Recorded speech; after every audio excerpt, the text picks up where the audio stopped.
తెలంగాణ ప్రభుత్వం దేనికోసం తెలంగాణ రాష్ట్రం ఏర్పడింది? అసలు ఎందుకు తెలంగాణ రాష్ట్రం వచ్చింది? మాకు అవసరమా ఈ తెలంగాణ రాష్ట్రము? ఈ తెలంగాణ రాష్ట్రం ఏర్పడితేనే కదా మాకు ఉద్యోగాలు వస్తుంది, నోటిఫికేషన్ వస్తాయి, మా బంగారు భవిష్యత్తు వస్తుందని అనుకున్నాము. మరి ఎందుకు ఈ తెలంగాణ రాష్ట్రం? జై తెలంగాణ అననేవాడు సీఎం అవ్వచ్చు, తెలంగాణ కోసము తెలంగాణ రాష్ట్రం కోసం ఉద్యమం చేయని వాడు ఎమ్మెల్యే కావచ్చు.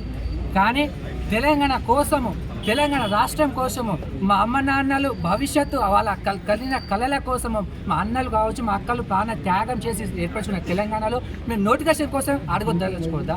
కనీసం నోటిఫికేషన్ అడగవద్దా? మీరే అడగండి, నోటిఫికేషన్ అడగాల వద్దా? మరి నోటిఫికేషన్ లేనప్పుడు మాకెందుకు ఈ తెలంగాణ? కిరణ్ కుమార్ రెడ్డి ఏ తెలంగాణ రాష్ట్రం కోసం అయితే, ఏ స్థానికత కోసం అయితే మీరు ఇప్పుడు కొట్లాడుతున్నారో దీనికంటే ఇక ఘోరంగా కొట్లాడుతారని ఆ రోజు చెప్తే మాకు అర్థం కాలే. కానీ మీ బుద్ధితో, ఈ కాంగ్రెస్ బుద్ధితో ఈరోజు కల్లారా చూసాము, నిజంగా చూసాము. ఎందుకంటే మీకు 2 లక్షలు ఒకే ఏడాదిలో 2 లక్షల ఉద్యోగాలు ఇవ్వనప్పుడు ఎందుకు హామీ ఇచ్చారు?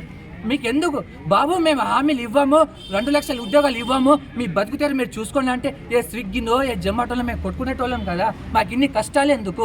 మా అమ్మ నాన్నలు 60 ఏళ్ళు 70 ఏళ్ళు ఉంటాయి సార్ ఒక్కొక్కరికి, కనీసం నడవలేని కిల్లు నొప్పులు ఉంటాయి. వాళ్ళకి కనీసం మాకు జాబ్ వస్తే వాళ్ళకి ఆపరేషన్ చేయించాలనే కానీ కొద్దిగా అయినా మాకు బాధలు ఉంటాయి కదా.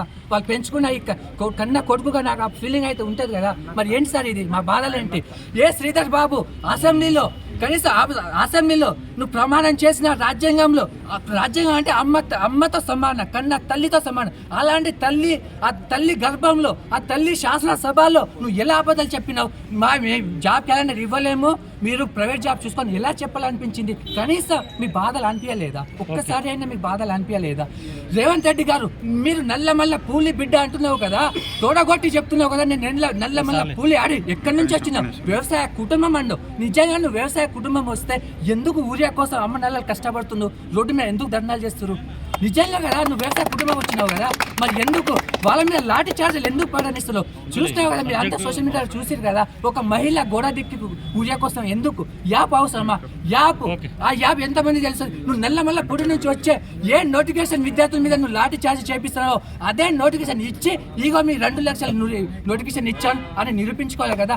నువ్వు గత ప్రభుత్వం అంటున్నావు కదా, ఇంత ప్రభుత్వంలో ఇంత ఖర్చులున్నాయి.